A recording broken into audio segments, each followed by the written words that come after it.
Rubens no violão, Vinícius na flauta e Miguel no pandeiro. Olha só, eu já ouvi gente falando, o Rubens, que o chorinho está acabando.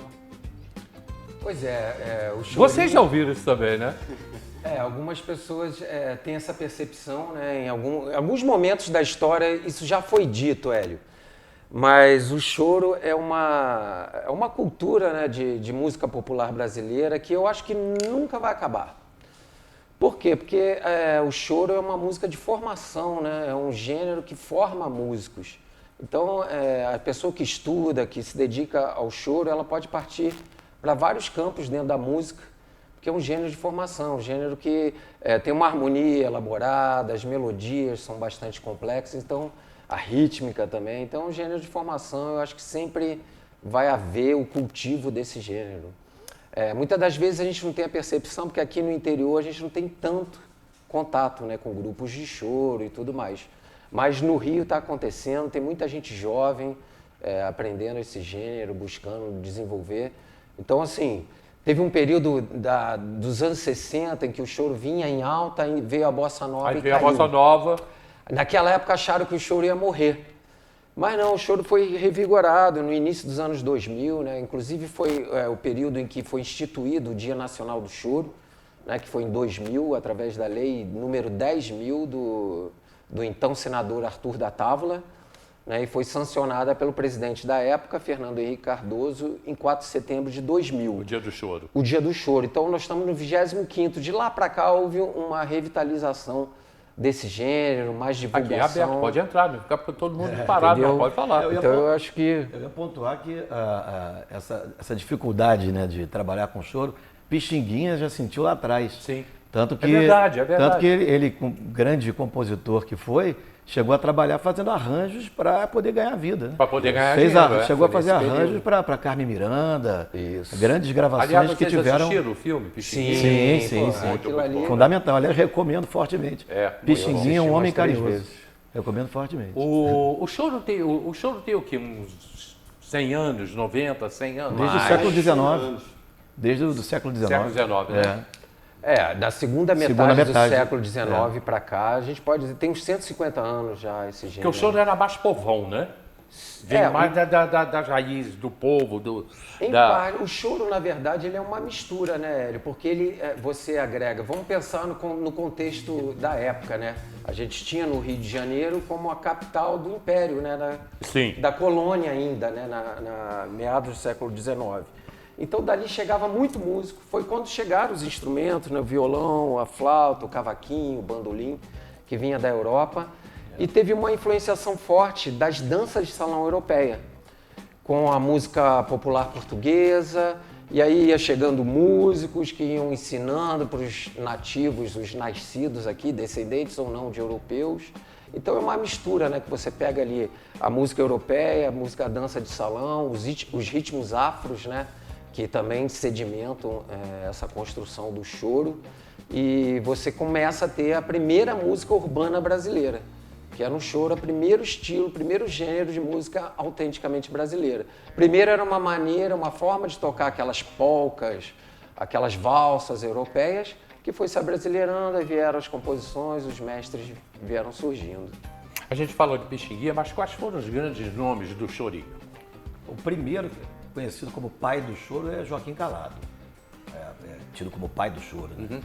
Aí a gente tem pra frente Chiquinha Gonzaga, né? Ernesto Nazaré, que aí acho que se forma uma base, né, do que seria o choro, que depois recebe novos elementos com Pixinguinha, né? Pixinguinha, acho que por isso que é esse nome tão importante, tanto que é comemorado o Dia do Choro no dia que seria o dia do aniversário dele, né?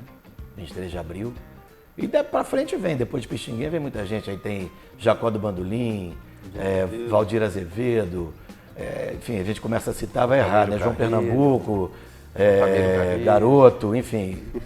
Tem muito. Então, muita gente apareceu- até o Obviamente- Tabelo Carrilho. Obviamente vocês não viveram aquela época, mas estão aparecendo novos nomes? Tem Sim, a gente coisa até tem aparecendo? uma preocupação assim. em Além de apresentar- vocês?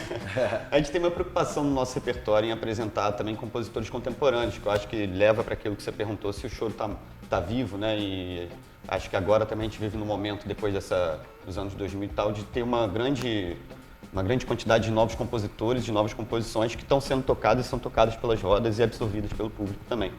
Dentre eles a gente toca a música a gente toca muito do Eduardo Neves com Rogério Caetano, que é um violonista, o Eduardo Neves é música de sopro.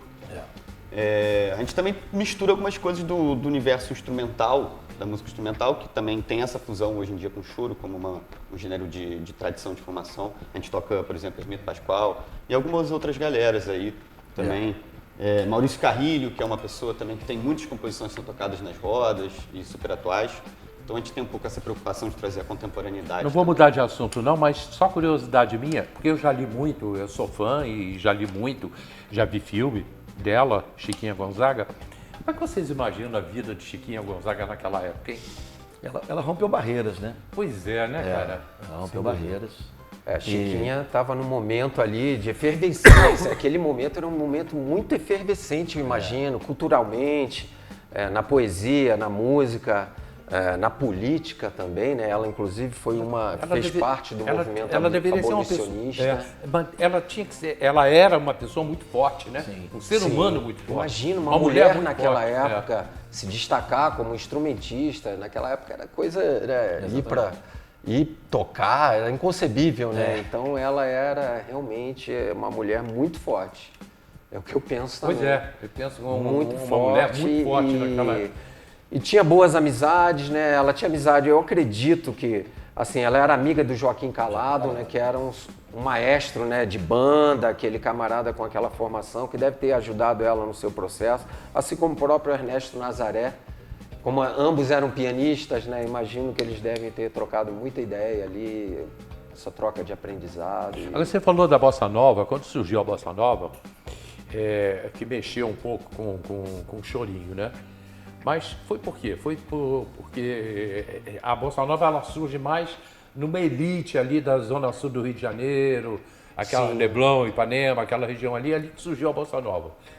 Então, eu ouço relatos do seguinte, porque aí começou os shows a se escassear mais para a parte do choro. Do choro. E os próprios músicos de choro eram convidados para participar desse movimento também. Então eles se adaptavam para aprender esse novo gênero que estava surgindo ali e tocar. Alguns violonistas passaram a tocar guitarra. Tem o Walter Silva, né, que tem um depoimento dele que fala disso, que nos anos 60 realmente o choro deu uma estagnada, porque a bossa ocupou um espaço bem grande, embora tenha vindo da Zona Sul, mas ela ocupou, né? Acho que ela veio de encontro com um gênero que bateu com a época, né? Com os anos 60 ali, final dos 50, 60. Agora foi uma época muito rica, né, culturalmente, que aí surge também a Jovem Guarda, e esses movimentos todos, para logo depois surgir os baianos. Um pouquinho esquecido nesse momento, porque realmente outra efervescência cultural, né? Nosso país tem essa característica, né?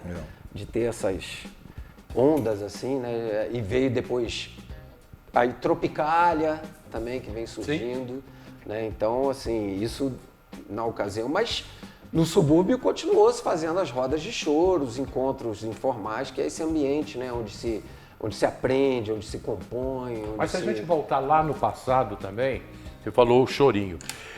O chorinho surgiu numa época do Império, mas também estava surgindo, olha o movimento cultural da época, também estava aparecendo o samba. Sim, então, quem tocava o samba eram os regionais de choro. Aquilo né? foi Quando aparecendo, começou... são movimentos culturais surgindo de uma época... O próprio Pixinguinha frequentava a casa de Tia Seata, né? Não, sim. Onde é o berço ali, Pequena África, né? Não à toa, porque o Rio de Janeiro teve ali no Cais do Valongo o maior porto recebedor de africanos escravizados do mundo. Então, quando com a Lei Eusébio de Queiroz, em 1850, é proibido o comércio, finalmente, né? Já tinha tido lá atrás a Lei Feijó, que acabou sendo a chamada Lei para Inglês Ver, que não funcionou, mas com a Lei Eusébio de Queiroz, em 1850, termina o tráfico de pessoas africanas escravizadas no Brasil. E começa aquele movimento ali naquela região da Pequena África, né? Especialmente, a Casa da Tia Seta acaba sendo um ponto de cultura fundamental, mas também tinha os chamados zungus, né?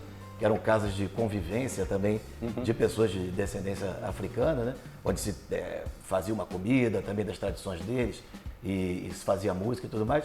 E ali a Casa Tia Seta era frequentada inclusive por Pixinguinha. Então, quer dizer, se dizia, né, que ali na frente da casa, quem falava isso acho que era Bussi Moreira. Bussi Moreira era filho de Tia Seara. Na frente eles faziam um choro, né? E lá para trás eles faziam samba, faziam os batuques também do candomblé e tudo mais. Quer dizer, na frente fazia o choro, que o choro era aceito socialmente, né? Tinha essa coisa, né? De que no salão era o choro e no fundo do quintal vinha fazia o samba, fazia e o samba capoeira tem origem, também. é Até que a polícia capoeira. chegava, né? Isso, e você falou uma coisa interessante, porque na época também tinha coisa de um camarada com violão na rua, pode prender, que é vagabundo. É vagabundo, é malandro. É malandro, é vagabundo, enfim. Aí tinha essa cultura, né? Mas os primeiros sambas também, eles surgem através do machixe, né? Que eles vêm com aquela pegada machichada, machichada. E aí depois vai se formatando o samba, né, propriamente, e todos os seus gêneros, né, que também tem vários ali no escopo dele. Tá, antes de eu perguntar o que vocês estão fazendo aqui, que o pessoal de casa saber o que eles estão fazendo aqui, toca mais um pra gente aí. Bora.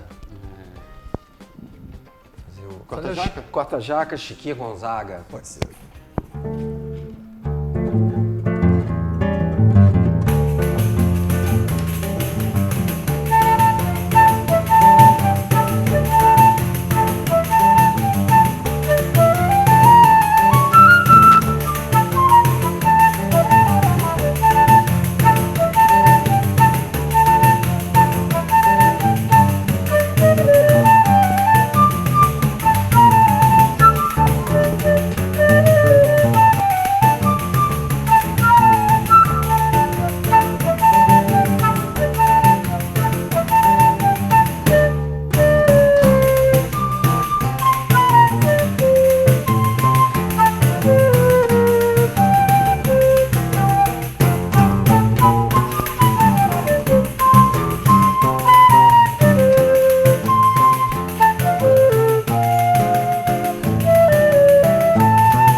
E agora o que o pessoal está comentando aqui, o Brasil Inconfundível, ritmos e sons, é isso mesmo, né? Aí, lembrar da Tropicália, a Maria Feliz se lembrou do Nelson Gonçalves, que não era choro, né? Não... Mas tocava com regional de Tocava choro. também, tocava. Era regional de choro que acompanhava o Nelson Gonçalves. Como é que é o nome da tua flauta? Flauta transversal. Pois é, já botaram aqui. Aquela flauta transversa é maravilhosa. Eu tenho uma outra flauta doce. É uma amiga nossa lá do Rio de Janeiro, Maria Feliz, assistindo o programa. Muito obrigado a participação do pessoal. Agora vocês estão fazendo o que aqui, além de tocar? Bom, a gente está aqui, é uma alegria poder estar aqui, porque esse ano de 2025 a gente está conseguindo trabalhar mais nessa data, que é justamente o Dia Nacional do Choro, que ocorre no dia 23 de abril. E aí a gente, em parceria com a Secretaria de Cultura, Arnaldo Almeida abraçou a ideia. Arnaldo logo tá aqui, no tá, primeiro gente? momento. A gente vai fazer um show na Casa de Cultura, celebrando esse momento. Para a gente é importante, uma das missões da gente é levar, né, cada vez mais a mais pessoas esse gênero, né? Porque tem gente que ainda não conhece a cultura do choro, né, a existência do choro.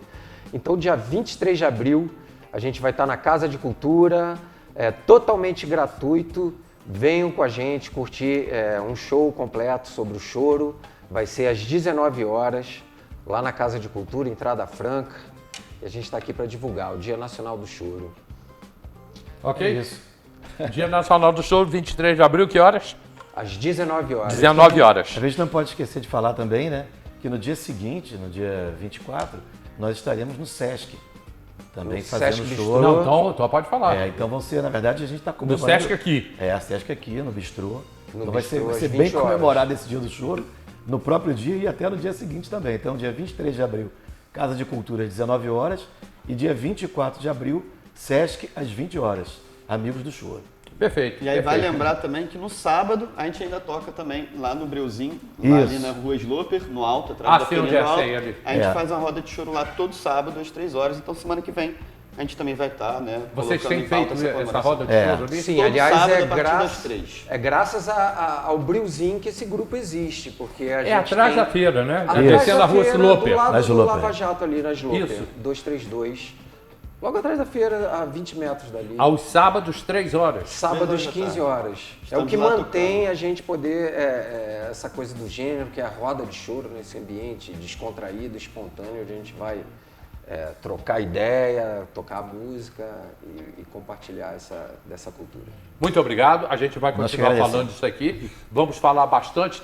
Arnaldo Almeida também está aqui, subsecretário de Cultura, também está aqui com a gente.